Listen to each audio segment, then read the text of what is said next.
FD, ये वो word है जो हर इंडियन के दिमाग में आता है when it comes to safe investments. And according to SEBI 95% से भी ज़्यादा हाउस होल्ड्स एफडी में इन्वेस्ट करना प्रेफर करते हैं। And according to RBI total bank deposit पहुंच गया था and an all time high of $2,242.7 billion in March 2022।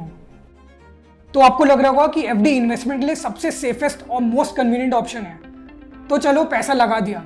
But रुकिए, इसमें एक बहुत बड़ी प्रॉब्लम है। मतलब आपको इमरजेंसी में कभी भी अगर कैश की जरूरत पड़ी तो आपको एफडी तोड़नी पड़ सकती है, जिसकी वजह से हो सकता है कि आपको पेनल्टी देनी पड़े। सेकेंड है री इन्वेस्टमेंट रिस्क। मतलब मानिए कि आपने 1 लाख रुपए इन्वेस्ट करे एफडी में एंड उस टाइम में आपको इंटरेस्ट रेट मिला 7% का। मैच्योरिटी के टाइम पे अगर आपको पैसा री इन्वेस्ट करना है एंड अगर उस टाइम पे इंटरेस्ट रेट 7% से 5% गिर गया तो आपको इंटरेस्ट पहले से कम मिलेगा। तो उसका एक बहुत सिंपल सोल्यूशन है जो बहुत कम लोगों को पता है एंड इस कॉन्सेप्ट का नाम है एफडी लैडरिंग। सो ये बहुत बेसिक कॉन्सेप्ट है जो ये कहता है कि आप अपना सारा पैसा एक एफडी में ना डाल के मल्टीपल एफडीज में पैसा डालिए विद डिफरेंट मैच्योरिटी डेट्स। तो चलिए इसे एक एग्जांपल से समझते हैं। लेट्स से आपके पास 1 लाख है इन्वेस्ट करने के लिए एंड आपको 3 साल लैडर स्ट्रैटेजी यूज़ करनी है। तो आपने 1 लाख को 3 एफडीज में डिवाइड करके इन्वेस्ट करा, एक 1 ईयर एफडी में, एक 2 ईयर एफडी में और एक 3 ईयर एफडी में। सो 1 साल के बाद आपकी जो फर्स्ट ईयर की एफडी थी वो मैच्योर हो जाएगी। सो आपको वो री इन्वेस्ट कर देना है into a new 3 year FD. After the next year जो आपकी ओरिजिनल 2 ईयर एफडी थी वो भी मैच्योर हो जाएगी, तो वो भी आपको री इन्वेस्ट करना है इन 3 ईयर एफडी।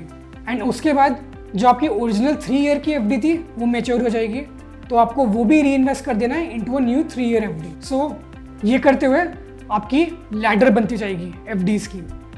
अगर आप ये करते हैं तो हर साल आपकी एक एफडी मैच्योर होगी। इसका मतलब जब भी आपकी कोई इमरजेंसीज होंगी तो आपके पास फंड्स रहेंगे।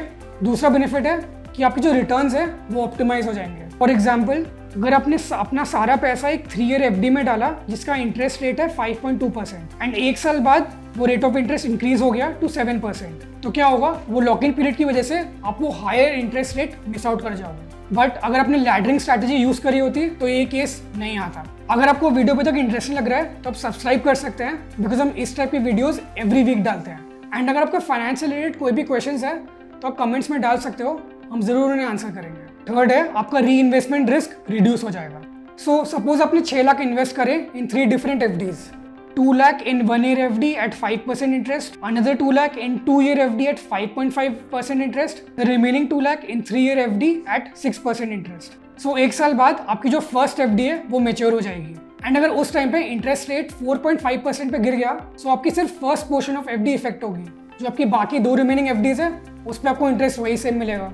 सो लैडरिंग फिक्स डिपॉजिट से आप अपनी लिक्विडिटी भी मैनेज कर सकते हो एंड आपका जो री इन्वेस्टमेंट रिस्क है वो रिड्यूस हो सकता है, जो आपको ऑप्टिमल रिटर्न्स दे सकता है।